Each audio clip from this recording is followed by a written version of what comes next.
صدق الله العظيم. قال النبي صلى الله عليه وسلم: اتق دعوة المظلوم فإنه ليس بينها وبين الله حجاب. اللهم صل على محمد وعلى آل محمد وبارك وسلم.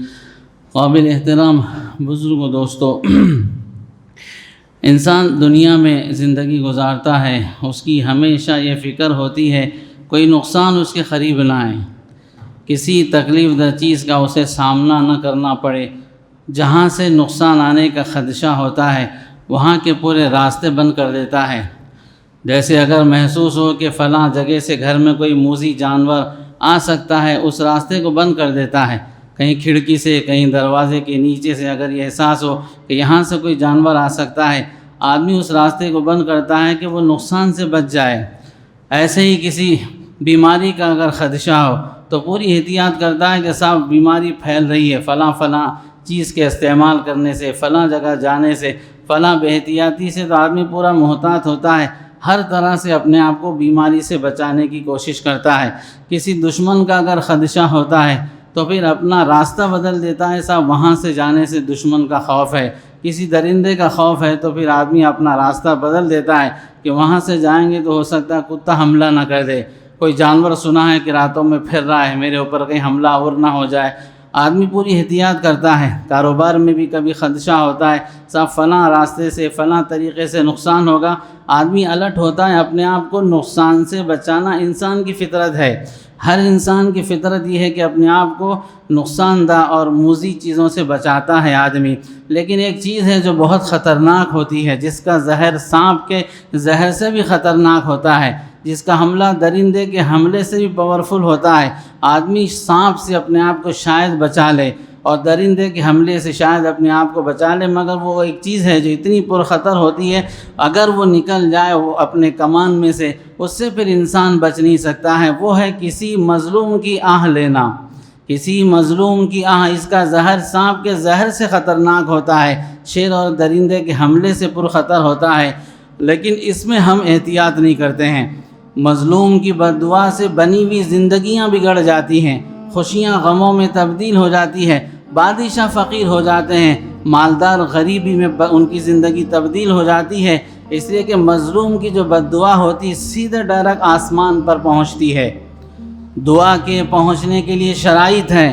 دعا جب کرتا ہے کوئی بندہ، اس کے اللہ تک پہنچنے کے شرائط ہیں، اس کے لیے رکاوٹیں ہو سکتی ہیں، اس کی قبولیت کے لیے شرائط ہے کہ نیک اور صالح ہو، حلال کھاتا ہو، حرام نہ کھاتا ہو، پھر اللہ پر ایمان رکھتا ہو۔ لیکن بد دعا کے لیے کوئی شرط نہیں ہے، کوئی شرط نہیں بد دعا کے لیے۔ اگر فاجر اور فاسق ہے، اس نے اگر بد دعا دی ہے کسی ایسے کو جو نیک اور صالح ہے، لیکن اس معاملے میں اس فاجر پر اس نیک صالح نے ظلم کیا ہے، اس فاجر اور فاسق کی بد دعا اس نیک صالح کو برباد کر دے گی۔ تو بد دعا کے لیے کوئی شرط نہیں ہے، بلکہ کافر کی بھی بد دعا کو اللہ ایمان والے کے خلاف قبول کرتے ہیں۔ کافر نے کسی ایمان والے کے خلاف بد دعا دے دی، ایمان والے نے اس کی زندگی تنگ کی، اس کے حق کو ضائع کیا، اللہ وہ کافر کی مدد کرتے ہیں اس ایمان والے کے خلاف۔ حدیث پاک میں ہے کہ جب کوئی بد دعا دیتا ہے کوئی مظلوم، کسی کے دل سے آہ نکلتی ہے تو سیدھے ڈائریکٹ آسمان پر پہنچتی ہے۔ پیارے نبی علیہ السلام نے فرمایا فَإِنَّهُ لَيْسَ بَيْنَهَا وَبَيْنَ اللَّهِ حِجَابٌ، کہ اللہ کے درمیان اور بد دعا کے درمیان کوئی پردہ نہیں ہوتا ہے، سیدھے پہنچتی ہے، اللہ کے عرش سے چمٹ جاتی ہے، اور پھر اللہ کا عرش اس سے ہلنے لگتا ہے۔ اللہ فرشتوں سے پوچھتے ہیں کیا بات ہے، کیوں عرش ہل رہا ہے؟ تو فرشتے کہتے ہیں فلاں مظلوم کی آہ ہے، اس آہ کی وجہ سے بد دعا نکلی ہے اور جو آپ کے عرش سے چمٹ گئی ہے۔ اللہ تعالیٰ کہتے ہیں اس مظلوم کو کہہ دینا کہ وہ تنہا نہیں ہے، میں اس کے ساتھ ہوں۔ اس مظلوم سے کہہ دینا وہ تنہا نہیں ہے، میں اس کے ساتھ ہوں۔ اور پھر اس مظلوم کو پیغام پہنچانا، اس کے دل کی جو چاہت ہوگی وہ میرا فیصلہ ہوگا، اس کے دل کی جو چاہت ہوگی وہ میرا فیصلہ ہوگا۔ اتنی خطرناک ہوتی ہے مظلوم کی بد دعا۔ اللہ کہتے ہیں تیری مدد کے لیے آ رہا ہوں، اگرچہ کہ حکمت کی وجہ سے تھوڑی تاخیر ہو جائے، اگر وہ میرا بندہ کافر بھی ہے، اللہ کہتے ہیں اس کی بد دعا پر بھی اللہ لبیک کہتے ہیں، اس کی مدد کے لیے بھی اللہ اپنی مدد نازل فرماتے ہیں۔ اس لیے پیارے نبی صلی اللہ علیہ وسلم نے فرمایا خبردار مظلوم کی بد دعا سے بچنا، اتقی دعوت المظلوم، مظلوم کی بد دعا سے بچو۔ ایک حدیث میں آپ نے فرمایا وہ بد دعا ایسے آسمان کی طرف تیزی سے جاتی ہے جیسے انگارے اور شعلے آسمان کی طرف بھڑکتے ہیں، اتنا تیزی سے آسمان پر پہنچتی ہے۔ اللہ تعالیٰ کہتے ہیں اس کے لیے دروازے میں کھول دیتا ہوں آسمان کے، کوئی رکاوٹ اس کے لیے نہیں ہوتی ہے۔ حضرت معاذ بن جبل رضی اللہ تعالیٰ عنہ حضور علیہ السلام کے بہت قریبی چہیتے صحابہ اکرام میں سے ہیں۔ آپ نے ان کو یمن کا گورنر بنا کر بھیجا۔ جب وہ جانے لگے حضور علیہ السلام ان کے ساتھ ساتھ چل رہے ہیں، وہ سواری پر سوار ہیں، آپ علیہ السلام پیدل ان کے لیے استقبال میں اور ان کو الوداع کہنے کے لیے چل رہے ہیں۔ حضرت معاذ نے کہا اللہ کے نبی یا تو مجھے اترنے کی اجازت دے دیں یا آپ سوار ہو جائیں، میں سوار آپ پیدل اچھا نہیں لگتا ہے۔ حضور نے فرمایا نہیں بیٹھو بیٹھو۔ آپ نے محبت بھرے انداز میں ان کو آپ نے رخصت کیا، بہت سی آپ نے نصیحتیں فرمائی، ان کے فضائل بیان فرمائے۔ معاذ کل قیامت کے دن علماء کا جھنڈا تیرے ہاتھ میں ہوگا، پوری امت کے علماء تیرے پیچھے رہیں گے۔ پھر آپ بہت عمدہ باتیں، اپنائیت کی باتیں اور نصیحتیں کرنے لگے۔ یہ کہا کہ معاذ تم جا رہے ہو، حاکم بن کر جا رہے ہو۔ حاکم آپ نے ان کو بنایا تھا یمن کا، اور پھر وہاں کے وہ قاضی اور مفتی بھی بنا کر بھیجے جا رہے تھے۔ حضور نے پوچھا کہ معاذ وہاں جا رہے ہو فیصلہ کیسے کرو گے؟ کہا قرآن پاک میں تلاش کروں گا، کہا اگر نہ ملے تو کہا حدیث پاک میں تلاش کروں گا، پھر کہا اگر وہاں بھی نہ ملے تو کہا اپنے اجتہاد سے پھر فیصلہ نکالوں گا۔ حضور صلی اللہ علیہ وسلم نے خوشی کا اظہار کرتے ہوئے ان کو تھپکی دی، کہا کہ بہت شاباش تم نے صحیح کہا، اتنی عمدہ آپ نصیحتیں کر رہے ہیں۔ آپ نے ایک جملہ یہ بھی کہا معاذ اب تم جا رہے ہو لیکن واپس جب آؤ گے تو محمد الرسول اللہ کی مسجد نبوی تو تمہیں ملے گی مگر محمد الرسول اللہ سے ملاقات نہ ہو سکے گی، یعنی میرا انتقال ہو چکا ہوگا۔ اس موقع پر حضور علیہ السلام نے فضائل بیان کیے، اپنائیت آپ نے بتائی، کتنا قریبی تعلق ہے، لیکن اس موقع پر حضور نے ایک بات آخری میں یہ فرمائی یا معاذ اتقی دعوت المظلوم، اے معاذ مظلوم کی بد دعا سے بچنا۔ تیری فضیلت اپنی جگہ ہے، تیرا مقام اپنی جگہ، حاکم ہے تو اور مفتی اور قاضی بن کر جا رہا ہے، لیکن یاد رکھنا مظلوم کی بد دعا اگر لگی تجھے اور کسی مظلوم کے دل سے آہ اگر نکل گئی تو پھر یہ فضائل کچھ کارگر نہیں ہو سکتے ہیں۔ اتنی پرخطر ہوتی ہے مظلوم کی بد دعا، ہم اسے کچھ اہمیت نہیں دیتے ہیں، کتنوں کا مال لوٹ لیتے ہیں، کتنوں کی زندگیاں ہم نے مصیبت میں تبدیل کر دی ہے، پڑوسیوں کو ستاتے ہیں، کسی کی بیٹی کو بہو بنا کر لاتے ہیں، اس کی زندگی اجیرن بنا دیتے ہیں، کسی آدمی سے تجارت کر رہے ہیں اسے دھوکہ دے رہے ہیں، یا کسی کو مال بیچ رہے ہیں اسے ڈپلیکیٹ مال بیچ کر اسے دھوکہ دے رہے ہیں، پڑوسیوں کو پریشان کر رہے ہیں، یا کہیں مزدوری کرتے ہیں جس کے پاس کر رہے ہیں اس کو نقصان پہنچا رہے ہیں، کام ایسا بگاڑ رہے ہیں کہ زندگی بھر آدمی گھر میں پریشان ہوتا ہے۔ تو اگر ہم نے کسی کی زندگی کو مصیبت میں تبدیل کیا، دل سے آہ نکل گئی، دنیا کی کوئی طاقت اسے نہیں روک سکتی ہے۔ مظلوم کی آہ بادشاہ کو فقیر بنا دیتی ہے، مالدار کو غریب بنا دیتی ہے، صحت مند کو بیمار بنا دیتی ہے۔ اسی لیے میرے نبی نے فرمایا مظلوم کی بد دعا سے بچیں۔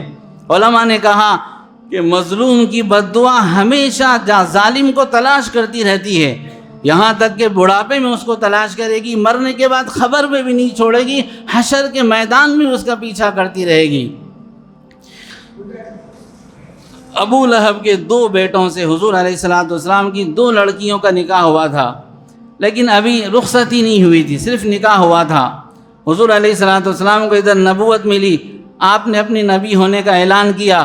ابو لہب سب سے زیادہ آپ کا مخالف تھا، اس نے اپنے بیٹوں سے بلا کر کہا کہ اگر میرے بیٹے ہو، مجھے اپنا باپ مانتے ہو تو محمد کی لڑکیوں کو طلاق دے دو۔ وہ آئے حضور علیہ السلام کے پاس اور آپ کے سامنے کہا آپ کی لڑکیوں کو طلاق دیتے ہیں۔ عتیبہ اس میں سے ایک تھا، اس نے آپ کے ساتھ بدزبانی کی، آپ کی شان میں گستاخی کے کلمات کہے، غیر اگر کچھ کہہ دے تو دل برداشت کر لیتا ہے، اپنوں کے جملے دل کو توڑ دیتے ہیں۔ تو چونکہ آپ کا رشتے کا بھائی تھا، اس نے حضور صلی اللہ علیہ وسلم کی شان میں گستاخی کے کلمات کہے، آپ کا دل دکھا۔ ایک تو طلاق، باپ کے اوپر بیٹی کی طلاق سے زیادہ کوئی آفت نہیں ہوتی ہے، طلاق دی، پھر آپ کی شان میں گستاخی کی، آپ کی زبان سے نکلا اللہم سلط علیہ کلبک، اے اللہ اس کے اوپر اپنے کتے کو مسلط فرما، اپنے کتوں میں سے کتا اس کے اوپر حاوی فرما. یہ آپ نے بدعا دی. جیسے بدعا سنی ڈر گیا، ہمیشہ خوف میں رہتا تھا کہ محمد کی بدعا کبھی ضائع نہیں جائے گی. ملک شام کے سفر سے واپس آ رہا تھا،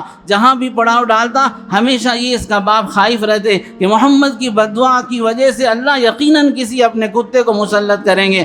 جہاں بھی پڑاؤ ڈالتا پوری احتیاط سے اپنا قیام کا انتظام کرتا. سب کو اطراف میں سلایا جاتا، اسے بیچ میں سلایا جاتا. ایک جگہ معلوم ہوا کہ یہاں شیر رہتا ہے، چاروں طرف سے آنکھ جلائی گئی، بیچ میں چاروں طرف لوگوں کو سلایا گیا. سب کا سامان تھپی لگا کر چھت کی طرح بنا کر اسے اوپر سلایا گیا کہ اس کے قریب شیر نہ آئے. لیکن رات میں شیر آیا، اس نے دیکھا آنکھ جل رہی ہے. اللہ کے فیصلے کے لیے کوئی چیز رکاوٹ نہیں ہو سکتی ہے. اللہ جب بگاڑنا چاہتے ہیں مظلوم کی بددعا کی وجہ سے تو پھر کوئی چیز حائل نہیں ہو سکتی ہے. شیر نے ایک پھلانگ ماری، آنکھ کو پھلانگ کر اندر آیا، سب کے منہ سونگھتا رہا. اس کے بعد دیکھا اوپر نظر آتا ہے، ایک چھلانگ ماری، ایک جھٹکے میں سر اس کے بدن سے جدا کر دیا. یہ ہے مظلوم کی بددعا، ہمیشہ انسان کا پیچھا کرتی ہے جب تک اللہ اسے کیفر کردار تک نہیں پہنچاتے ہیں. اللہ کہتے ہیں کہ تیری جو چاہت میرا فیصلہ ہے اس کو اللہ پورا نہیں کرتے ہیں. اللہ رب العزت کا نظام برابر تلاش میں رہتا ہے. اسی لیے ہمیں جہاں ہم فکر کرتے ہیں کہ وہ آفت نہ آئے، یہ مصیبت سے بچ جائیں، اس کی بھی ہمیشہ فکر کریں کہ کسی کی مظلوم کی بددعا کبھی نہ لیں. آج بہت زیادہ یہ رواج چل پڑا ہے، لوگ کمائی کا ذریعہ یہی سمجھتے ہیں لوگوں کو لوٹیں، زمینات پر قبضہ کر لینا، لوگوں کے مال کو اپنا ہڑپ لینا، یا کسی طرح وہ لوگ جن کے اندر اقتدار ہوتا ہے یا جن کے افراد خاندان کی کثرت ہوتی ہے یا کسی سیاسی آدمی سے تعلق ہوتا ہے یا کسی مالدار سے دوستی ہوتی ہے یا کسی غنڈے روڑی سے کسی کا تعلق ہوتا ہے، تو پھر بستی میں لوگوں پر ظلم کرنا اپنا کارنامہ سمجھتے ہیں اور لوگوں کے مال کو ہڑپ کر ان کی زمینات پر قبضہ کر کے یا کسی طرح سے مانڈولی کر کے لوگوں کے مال کو اپنا حصہ سمجھ کر جو اس زندگی گزارتے ہیں. ہمیشہ یاد رکھیں ان کی زندگی کبھی پنپ نہیں سکتی ہے. وہ آج دکھتے ہیں مسکراتے ہوئے، آج دکھتے ہیں خوشی میں، گاڑیوں میں، عمدہ لباس میں، لیکن کل ان کی زندگی اس مظلوم کی بددعا سے یقیناً ضائع ہو کر رہے گی. حضرت سعید بن زید رضی اللہ تعالیٰ عنہ عشرہ مبشرہ میں سے ہیں. ایک خاتون نے ان پر الزام لگایا مروان بن حکم کے پاس آ کر کہ انہوں نے میری زمین ہڑپی ہے. حضرت سعید بن زید کو بلایا گیا. عشرہ مبشرہ اونچے درجے کے صحابی ہیں، حضرت عمر کے بہنوئی ہیں. آئے، دیکھا کہ میرے خلاف جھوٹا الزام لگایا ہے، دل بہت دکھا. اس نے کہا کہ مروان بن حکم نے کہ یہ الزام لگاتی تم نے اس کی زمین کو ناحق ہڑپا ہے. سعید بن زید نے کہا میں کیسے کسی کی زمین کو ہڑپ سکتا ہوں؟ میرے کانوں سے میں نے نبی کا جملہ سنا ہے، اگر ایک بالش کوئی کسی کی زمین پر قبضہ کرے گا 7 زمین تک اللہ طوق بنا کر قیامت کے دن اس کے گردن میں ڈالیں گے. میں کیسے زمین ہڑپ سکتا ہوں؟ لیکن عورت کہنے لگی نہیں، میری زمین اس پر قبضہ کیا ہے. تو حضرت سعید بن زید نے کھڑے ہو کر کہا یا اللہ اگر یہ جھوٹی ہے تو پھر اسے نہ بھی نہ کرنا، اسی زمین کو اس کی خبر بنانا. لہذا وقت گزرا، اللہ تعالیٰ نے اس کی آنکھوں کی بینائی کھینچ لی، عمر اس کو لمبی دی اور ہمیشہ وہ کسی کی محتاجگی کے ساتھ ادھر ادھر ٹٹولتے پھرا کرتی تھی اور کہتی تھی کہ سعید کی بددعا مجھے لگی ہے. ایک دن اسی زمین پر سے گزر رہی تھی، ایک گڑھا یا کنواں تھا وہاں پر، اس میں گری مری وہی کنواں اور گڑھا اس کی خبر بنا. تو یہ ہوتی ہے مظلوم کی بددعا. تو یہ زمینات کو لوٹ کر قبضہ کر کے اور لوگوں کے اوپر اپنا قبضہ جما کر کوئی اقتدار اگر مل دیا تو وہ اقتدار کی وجہ سے لوگوں کے حق کو ضائع کر کے آج جو لوگ دندناتے پھر رہے ہیں یقیناً وہ ان کی نسلیں برباد ہو جائے گی. کبھی اللہ بددعا کی وجہ سے نسلوں کو برباد کر دیتے ہیں.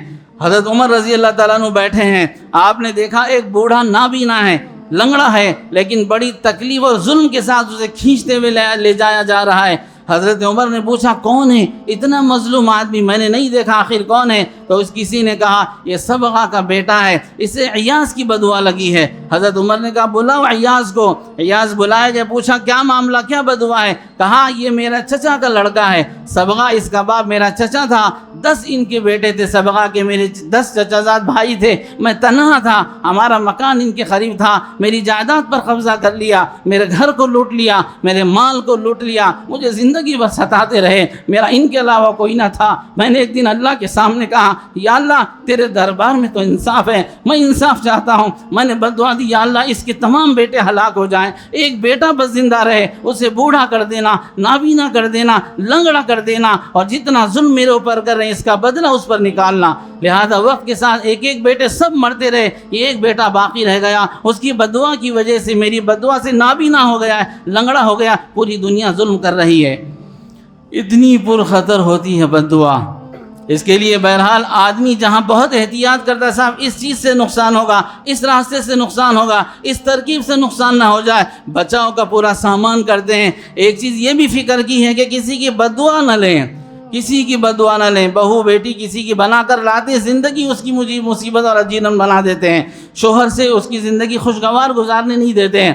جہاں ساس کی چلتی ہے، نندوں کی چلتی ہے، اس کی زندگی مصیبت بنا دیتے ہیں۔ یاد رکھنا اس کے ہاتھ کے اٹھے ہوئے جملے، اس کے دل سے نکلے ہوئے جملے تمہاری اولاد کی زندگیوں کو برباد کر دیں گے۔ ہم نے خود دیکھا ایک لڑکی کو اس کے شوہر کے ساتھ رشتہ ظلماً توڑوایا گیا، پھر چند دن کے بعد ان کی لڑکی بھری جوانی میں بیوہ ہو گئی، بھری جوانی میں بیوہ ہو گئی، لاکھوں کروڑوں کی جائیداد وہ شوہر کی محبت دلا نہ سکی۔ اگر اس طرح معاملہ کرتے ہیں، یا کسی گھر میں اگر بہو کی چلتی ہے، وہ مالکن بن کر بیٹھ جاتی ہے، ساس پر ظلم کرنے لگتی ہے، نندوں کا حق ضائع کر دیتی ہے، کسی گھر میں داماد کا ظلم ہوتا ہے، یا کسی گھرانے میں سسرال والے داماد پر ظلم کرتے ہیں، یہ جتنے طریقے ظلم کے ہیں یہ انسان کی زندگی کو برباد کر دیتے ہیں۔ مظلوم کے ساتھ اگر کوئی نہ خدا تو یقیناً ہوتا ہے۔ ایک بڑھیا کا مکان تھا، ایک بادشاہ کے مکان کے قریب جھوپڑی تھی، عالی شان اس کا مکان تھا۔ ایک مرتبہ بڑھیا کہیں سفر پر گئی ہوئی تھی، بادشاہ اپنا مکان ذرا اچھا بنانا چاہتا تھا، وہ اس بوڑھی کی جھوپڑی کی وجہ سے لک خراب ہو رہا تھا۔ لک کی بہت آج فکر ہے، لوگوں کو ذرا دکھنے میں اچھا لگے، اسٹیٹس لگائیں تو 4 لوگ ذرا کمنٹ کریں، لوگ واہ واہ کریں، لہذا اس نے کہا بڑھیا کی جھوپڑی اڑا دو، اور محل کو بڑا عمدہ بنا دیا۔ بڑھیا جب آئی دیکھا کہ اس کی جھوپڑی نہیں ہے، اس نے پوچھا لوگوں سے، لوگوں نے کہا بادشاہ نے تیری جھوپڑی ضائع کر دی اور اس کی جگہ اپنے مکان کو بڑا کر دیا۔ تو پھر اس نے اللہ سے کہا یا اللہ میں تو مظلوم، میرے پاس طاقت نہیں کہ بادشاہ سے مقابلہ کر سکوں، لیکن تیرے پاس انصاف ہے، میرے پاس فوج نہیں، طاقت نہیں، تیرے پاس انصاف ہے، جیسے وہ تیرا بندہ میں تیری بندی ہوں، لہذا یا اللہ مجھے اپنا حق دلا۔ اس کے بعد رات میں اس کے مکان کے پاس بیٹھ گئی اور یہ کہنے لگی یا اللہ یہاں سے اس وقت تک نہ اٹھوں گی جب تک میں انصاف نہ دیکھ لوں اور تیری پکڑ کا مشاہدہ نہ کر لوں۔ بادشاہ نے سنا تو ہنسنے لگا، پاگل بوڑھیا، یہ میرے مکان کو ڈھائے گی، اس کی بددعا سے کیا ہو سکتا ہے۔ رات جب آئی تو اللہ نے پورے محل کو اس کے پورے رشتہ دار فوج کے ساتھ زمین میں دھسا دیا، زمین میں دھسا دیا، ایک دیوار باقی رہ گئی، اس پر اللہ نے اپنی قدرت سے اشعار لکھا دیے جن کا مطلب یہ تھا کہ جو مظلوم کو ستاتا ہے آسمان کا خدا اس طرح ان کی پکڑ کرتا ہے، نام و نشان ان کا باقی نہیں رہے گا۔ تو میرے بھائیو ہمیں بہت احتیاط سے زندگی گزارنا ہے۔ ہر آدمی جس سے اس کا تعلق حق جڑا ہے، حق کو پورا کریں، حق کو اگر ضائع کریں گے، اگر دل سے آہ نکل جائے، زندگیاں برباد ہو جاتی ہیں۔ کتنے لوگ ایسے ہیں اپنے ملازموں کو ستاتے ہیں اور ناحق ان کی نوکریوں کو، ان نوکریوں سے ان کو محروم کر دیتے ہیں۔ کسی کو اگر ناحق ہم نے نکال دیا اور پھر ہم نے اس پر ظلم کیا، اس کے دل سے آہ نکلی، آپ کی کمپنی، آپ کی تجارت سب ضائع ہو جائے گی۔ کبھی کوئی کام کرنے والے ورکرز نوکر ہوتے ہیں، اپنے مالک کو ستاتے ہیں، اس کا جینا حرام کر دیتے ہیں، اس کے مال کو ضائع کر دیتے ہیں، اگر اس کے دل سے آنے کے لیے آپ کی زندگی برباد ہو جائے گی۔ اسی لیے میرے نبی نے فرمایا اتقی دعوت المظلوم، مظلوم کی بد دعا سے بچو۔ کیوں؟ اس لیے کہ اللہ کے درمیان اور پھر مظلوم کی بد دعا کے درمیان کوئی پردہ نہیں ہوتا ہے۔ کافر بھی ہو، اللہ کہتے ہیں تیری مدد کے لیے آ رہا ہوں۔ ایک یتیم تھا، ایک ظالم نے اس کی زمین پر قبضہ کر لیا، وہ بیچارہ یتیم کیا مقابلہ کر سکتا؟ مسجد میں گیا، اس نے جا کر خدا کے سامنے ہاتھ پھیلائے اور کہا یا اللہ میں تو مجبور آدمی، میں تو کمزور، میں کیا مقابلہ کر سکتا ہوں، لیکن تیرے در میں تو انصاف ہے، مجھے انصاف دلا۔ لہذا وہ ظالم جس نے زمین پر قبضہ کیا تھا، چند دن میں مال پورا ضائع ہو گیا اور پاگل بنا گلیوں میں پھرنے لگا۔ تو میرے بھائیوں ہمیں یہ چاہیے ہم ظلم کسی پر نہ کریں، ہر ایک کو اس کا حق دیں۔ صرف ظلم یہ نہیں ہے کہ زمین پر قبضہ کر لیا جائے، مال لوٹ لیا جائے، یہ بھی ظلم ہے کہ قرضہ لے کر قرضہ نہیں دے رہے ہیں۔ کتنے ایسے ظالم بنے پھرے ہیں، قرضہ لیا مگر دینے کے لیے تیار نہیں، ابھی دیں گے، وعدے سے لیا لیکن واپس نہیں پلٹا رہے ہیں، اگر پوچھنے کے لیے گئے تو لڑ رہے ہیں، پولیس والوں کا ڈھوس بتا رہے ہیں، یا کوئی لیڈر اور کسی پاور والے آدمی کے سپورٹ کی وجہ سے مانگنے والوں کو تنگ کر رہے ہیں، الٹا دھمکا رہے ہیں۔ اگر ان مظلوموں نے جنہوں نے آپ کو مال دیا ہے، یہ ظالم ان کے سامنے رکاوٹ کھڑی کر سکتے ہیں، ان کے دل کی آہ نکل گئی تو پھر اللہ کے فیصلے کو کوئی روک نہیں سکتا ہے، اللہ کے فیصلے کو کوئی روک نہیں سکتا ہے۔ لہذا ہمارے نبی صلی اللہ علیہ وسلم نے فرمایا اپنے آپ کو بچاؤ مظلوم کی بد دعا سے۔ اللہ تعالیٰ کہتے ہیں قرآن پاک میں وَلَا تَحْسَبَنَّ اللَّهَ غَافِلًا عَمَّا يَعْمَلُ الظَّالِمُونَ، یاد رکھنا اللہ غافل نہیں ہے ظالموں کی حرکتوں سے، آج نہیں تو کل اللہ ان کی پکڑ فرماتے ہیں۔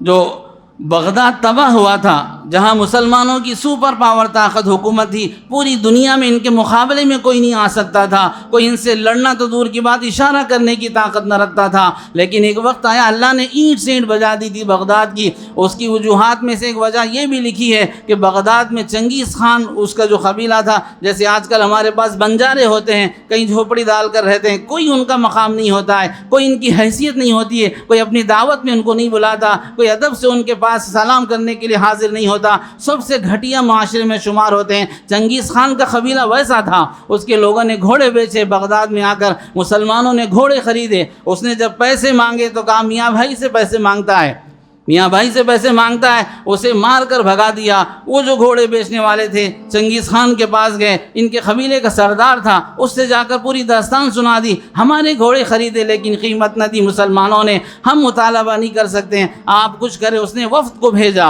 اور کہا کہ جاؤ وزراء سے، بادشاہ سے بات کرو، اچھی چیز نہیں ہے مظلوموں پر ظلم کرنا، ان کا حق دے دو۔ وہ جب آئے ان کو بھی مار کر بھگایا گیا۔ چنگیز خان نے جب دیکھا، اپنے قبیلے سے ذرا آگے ہٹا، آبادی سے ایک ٹیلے پر کھڑا ہوا، آسمان کی طرف رخ کر کے کہا اے آسمانوں کے خدا، اے وہ ذات جسے مسلمان اپنا خدا سمجھتی ہے، اگر تو واقعی برحق خدا ہے ہمیں اپنا حق مسلمانوں سے دلا۔ اس کے بعد اس نے مٹھی بھر فوج کو لے کر جو حملہ کیا ہے، اینٹ سینٹ بجا دی ہے، پوری مسلم دنیا میں تباہی جتنی چنگیز خان نے برپا کی آج تک اتنی کسی نے نہیں کی، پوری مسلمانوں کی حکومتوں کو تباہ و تاراج اس نے کر دیا۔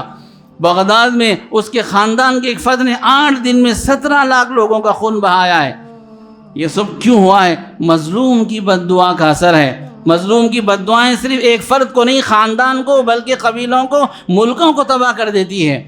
آج ہم جو مصیبت میں پھنسے ہیں، کتنوں کی بد دعا ہم نہیں لیتے ہیں۔ تاجر اگر ہیں مال گھٹیا بیچ کر گاہک کو پریشان کر رہے ہیں، گاہک اگر ہیں نقلی نوٹ چھپا کر دے کر تاجر کو پریشان کر رہے ہیں، داماد اگر ہیں تو سسر والوں کو پریشان کر رہے ہیں، اگر ساس سسرے بن بیٹھے ہیں تو کسی بہو بیٹی کو پریشان کر رہے ہیں، پڑوسی اگر ہیں اللہ نے کچھ مال دیا پڑوسیوں کے جینا حرام کر رکھا ہے، اپنا مکان بنا رہے ہیں دوسروں کے مکانوں کو تباہ کر رہے ہیں، اپنی دعوت کر رہے ہیں راستہ روک کر لوگوں کو تکلیف پہنچا رہے ہیں۔ تو اگر ایسی حرکت جس سے کسی کے دل سے آہ نکل جائے تو نہ مال بچا سکتا ہے، نہ اقتدار بچا سکتا ہے، نہ کسی سیاسی پارٹی کی کوئی طاقت اور سپورٹ ہمیں بچا سکتا ہے۔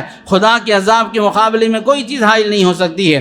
اس لیے میرے نبی صلی اللہ علیہ وسلم نے ہمیں دعائیں سکھائی۔ آپ جب سفر میں جایا کرتے تھے بہت سی آپ دعائیں کیا کرتے تھے۔ ایک دعا اہتمام سے یہ بھی آپ کرتے تھے کہ یا اللہ مظلوم کی بد دعا سے مجھے بچانا۔ آپ دو جہاں کے سردار ہیں، آپ کو کون بد دعا دے سکتا ہے؟ آپ سے کیا کسی کے بارے میں ظلم ہو سکتا ہے؟ لیکن حضور نے مظلوم کی بد دعا کی اہمیت بتانے کے لیے، اس لیے کہ سفر میں آدمی زیادہ گڑبڑ کرتا ہے، آپ نے دعا سکھائی کہ سفر میں جانے سے پہلے یہ دعا کرو، فکر کرو، کسی کو نہ ستاؤ اور کسی کی آہ تمہیں نہ لگے۔ حسن بصری رحمۃ اللہ علیہ کہتے ہیں ایک مرتبہ میں بازار میں تھا، میں نے دیکھا ایک آدمی چیخ رہا ہے اور اس کا ہاتھ یہاں تک مونڈے تک کٹا ہوا ہے، تکلیف سے کرا رہا ہے اور کہہ رہا ہے کہ لوگوں عبرت حاصل کرو، میری طرح نہ بنو۔ حسن بصری کہتے ہیں لوگوں نے پوچھا کیا معاملہ ہے تیرا؟ اس نے کہا کہ میں بڑا ڈاکو تھا، لوٹنا، لوگوں پر قبضہ کرنا، مانڈولیاں کرنا، لوگوں کے جھگڑے میں انوالو ہو کر جو مظلوم اس کو دبا کر کھا جانا، اس کی زمین پر قبضہ کر لینا، یہ سب ہمارے مسلم معاشرے میں زیادہ چلتا ہے۔ ڈگری میں آگے نہیں بڑھے گا مسلمان، ڈاکہ زنی میں، غنڈہ گردی میں آگے بڑھے گا۔ تو کہا میرا کام ہی یہ تھا کہ میں لوٹ کر کھایا کرتا تھا۔ ایک مرتبہ اپنے چیلوں کے ساتھ میں نکلا، کوئی لوٹنے کے لیے نہ ملا۔ ایک مچھیرا ملا کہ مچھلی لے کر جا رہا تھا، اس کے ہاتھ کی مچھلی مجھے بڑی اچھی لگی، میں نے اس کے ہاتھ سے اس مچھلی کو چھینا۔ وہ بیچارہ اصرار اور عاجزی کرنے لگا، کہنے لگا بڑی مشکل کے بعد ایک مچھلی کسی طرح سے میں نے شکار کی ہے، بیوی بچے میرے بھوکے پیاسے ہیں، اس کو بیچوں گا تو کچھ آئیں گے دینار اور درہم، اس کے ذریعے سے میرے بیٹوں اور بچی اور بیوی کا فاقہ ختم ہوگا، لہذا ظلم نہ کر، یہ مچھلی میری مجھے دے دے۔ میں نے اسے ڈھکیلا، قہقہ لگاتے ہوئے نکل گیا۔ اس کے بعد جب گھر آیا مچھلی کو کاٹنے لگا، ایک کانٹا میری انگلی میں چبھ گیا، میں نے توجہ نہ کی، درد شروع ہونے لگا، یہاں تک کہ شدت کا جب درد ہوا میں حکیم کے پاس گیا۔ حکیم نے دواؤں پر دوائیں دی مگر زخم ہے کہ وہ بھرتا نہ تھا بلکہ زہر بڑھتا جا رہا تھا۔ اس حکیم نے کہا کہ زہر آگے تک بڑھ رہا ہے، اگر انگلی نہیں کاٹے گا تو پھر جان کا خطرہ ہے، لہذا میں نے انگلی کٹوا دی۔ چند دن کے بعد ہتھیلی میں درد ہوا، پھر میں نے حکیم کے پاس جا کر علاج کرایا، حکیم نے پھر دواؤں پر دوائیں دی، اس کے بعد کہا کہ ہتھیلی کا زہر آگے تک بڑھ رہا ہے، لہذا جان کا خطرہ، ہتھیلی تجھے کاٹنی پڑے گی۔ میں نے ہتھیلی کٹوا دی، چند دن کے بعد کوہنی تک ہاتھ کٹا، اس کے بعد مونڈے تک ہاتھ کٹا۔ حکیم نے کہا یہ بیماری نہیں ہے، یہ زہر نہیں، کسی مظلوم کی بد دعا ہے، کسی کی آہ تجھے لگی ہے، یہ زہر نہیں ہے، ورنہ وہ دوائیں میں نے دی ہے دنیا کے ہر زہر کو ختم کر سکتی ہے، لیکن یہ آہ ہے جسے اللہ کے علاوہ کوئی ختم نہیں کر سکتا ہے، اس مظلوم کی معافی کے علاوہ اور کوئی تجھے راحت نہیں مل سکتی ہے، جا کس پر ظلم کیا جا کر معلوم کر لے۔ تو پھر میں اس آدمی مچھیرے کے پاس گیا، جا کر میں نے عاجزی کی، بھائی تجھے میں نے ستایا، تیری مچھلی میں نے لی تھی، مجھے معاف کر دے۔ اس نے کہا جا میں نے تجھے معاف کر دیا۔ اس نے کہا یہ بتا تو نے بدعا کیا دی تھی؟ وہ جو بدعا کے جملے وہ سننے کے لائق ہیں۔ اس نے کہا میں نے تجھے یہ بدعا دی تھی، میں نے اللہ سے کہا یا اللہ آج اس ظالم کی طاقت میری کمزوری مجھے دکھا رہا ہے، کل میں چاہتا ہوں کہ تیری طاقت دیکھوں، اس کی کمزوری دیکھوں۔ آج اس کی طاقت میری کمزوری دکھا رہا ہے، کل تیری طاقت اس کی کمزوری مجھے دکھا۔ اللہ نے اپنی طاقت دکھائی، اپنا ہاتھ کاٹتا اس کے پاس آ کر معافی مانگنے لگا۔ یہ ہوتی ہے خدا کی پکڑ، یہ ہوتی ہے مظلوم کی آہ۔ لہذا اپنے آپ کو بچائیں، اپنی نسل کو بچائیں، جیسے موذی جانوروں سے اور جیسے درندوں سے اپنے آپ کو بچاتے ہیں، بیماریوں سے بچانے کی فکر ہوتی ہے، ایسے مظلوم کی آہ سے اپنے آپ کو بچانا ہے۔ اگر ظلم کرنے والا ولی کامل ہوگا، جس پر ظلم ہو جائے، اگر وہ فاسق و فاجر ہوگا، اس کی پکڑ سے بھی نہیں بچ سکتے ہیں۔ خاص طور پر ماں باپ کی بد دعا لیتے ہیں نوجوان، منہ میں تیرے کیڑے پڑو، تیری زندگی برباد ہلاک ہو، ماں باپ کی بد دعا وہ اور اللہ جلدی قبول کرتے ہیں۔ جریج ایک بہت بڑا یہودیوں میں بنی اسرائیل میں، حضور نے قصہ بیان فرمایا، بہت بڑا عابد اور زاہد تھا۔ ایک مرتبہ وہ نماز پڑھ رہا تھا، اپنا ایک عبادت گھر اس نے بنایا تھا، اس کی ماں بیچاری مجبور تھی، کسی تکلیف سے اس نے آواز دی، اس نے توجہ نہ کی، اپنی نماز میں لگا رہا، پھر آواز دی، پھر کوئی توجہ نہ کی، یہاں تک کہ ماں نے بار بار پکارنے کے بعد جب دیکھا آواز نہیں دیتا ہے، ماں کی زبان سے جملہ نکلا، تجھے موت نہ آئے جب تک کہ کسی بد کردار کا منہ تو نہ دیکھ لے، یعنی زنا کی تہمت تجھ پر نہ لگے، تجھے موت نہ آئے۔ ولی کامل ہے، آگے دیکھو کتنا بڑا ولی کامل ہے، نماز پڑھ رہا تھا، کوئی گیم نہیں کھیل رہا تھا، امی کہہ رہے ہیں بیٹے ذرا سودا لے کر آ، گیم کھیل رہا ہے، ماں کی زبان سے نکلی تو بربادی یقینی ہے۔ لہذا چند دن کے بعد ماں کا تو انتقال ہو گیا۔ وہاں ایک عورت تھی بکریاں چرانے والی، اس کے لڑکا ہوا، شادی اس کی نہیں ہوئی تھی، لوگوں نے پوچھا کہاں سے لائی بچہ، کس کا یہ بچہ، کون ہے باپ؟ اس نے کہا یہ جریج اس کا باپ ہے۔ لہذا لوگ ایسے الزام پر سوچتے نہیں ہیں، گھسے اندر، اس کے عبادت گھر کو توڑا، اسے مارتے لائے۔ اس نے پوچھا بھائی کیوں مار رہے ہیں، بات کیا ہے؟ کیا پوچھتا کیا بات ہے، تو نے بدکاری کی، اپنے آپ کو تو ولی دکھایا لیکن تو بد کردار ہے۔ اس نے کہا کون کہتا ہے میں؟ کہا یہ عورت کہتی، اس کا بچہ کہتی تجھ سے ہے۔ کہا لاؤ بچے کو لایا تو اس نے پیٹ پر ہاتھ رکھ کے کہا بتا تیرا باپ کون ہے؟ اس بچے نے جھولے میں، ابھی چند دن کے بچے نے زبان کھول کر کہا فلاں چرواہا میرا باپ ہے، تو میرا باپ نہیں ہے۔ اتنا بڑا ولی کامل جو یوسف علیہ السلام کے ساتھ اللہ نے اپنی قدرت کا اظہار کیا کہ بچے نے جھولے میں بولا، عیسیٰ علیہ السلام بچے میں اپنی ماں کے لیے بولے ہیں، ایک اور ولی کامل کے لیے بچے نے بولا۔ یہ دوسرا دنیا کی تاریخ کا چوتھا آدمی ہے جس کے لیے بچے نے بات کی ہے، اتنا بڑا ولی کامل ہے، لیکن ماں کی بد دعا سے نہ بچ سکا، ماں کی بد دعا سے اتنا بڑا ولی نہ بچ سکا۔ میرے نبی نے یہاں تک کہا کہ اگر اس کی ماں یہ کہہ دیتی تجھے موت نہ آئے جب تک کہ تو زنا نہ کرے، نہ مرتا جب تک کہ زنا نہ کرتا، اس کے لیے بہت ہم کوشش کرتے ہیں، فون اچھا ہو، کپڑے اچھے ہوں، مکان اچھا ہو، اے سی اچھا ہو، ہر چیز ہماری اچھی، کوئی تکلیف ہم تک نہ آئے۔ یہ بھی ضرور کوشش کریں کسی کی بددعا ہمیں نہ لگیں، کسی کی آہ نہ لگیں، کسی کو نقصان نہ پہنچائیں، کسی کی زندگی کو اجیرن نہ بنائیں، کسی کا جینا حرام نہ کریں، کسی کے مال کو ضائع نہ کریں، کسی کی خوشیوں کو غم میں تبدیل نہ کریں۔ اگر اس طرح کرتے ہیں زندگی ہماری آباد ہوگی۔ جیسے بددعا لگتی، دعائیں بھی لگتی ہیں، دعائیں زندگیوں کو بناتی ہیں، بددعائیں زندگیوں کو بگاڑتی ہیں۔ اس کے لیے بہرحال ہمارے نبی صلی اللہ علیہ وسلم نے ہمیں جو پاکیزہ زندگی دی، یہ کہا کہ بددعا سے بچو، اس لیے کہ بددعا اللہ کے پاس فوراً پہنچتی ہے۔ اللہ کہتے ہیں تیری مدد کے لیے میں آ رہا ہوں، اگرچہ کہ تھوڑا وقت لگ جائے، اگرچہ کہ بددعا دینے والا کافر ہے، اللہ کہتے ہیں تیری مدد کو میں آ رہا ہوں۔ اللہ تعالی ہم سب کو عمل کی توفیق عطا فرمائے۔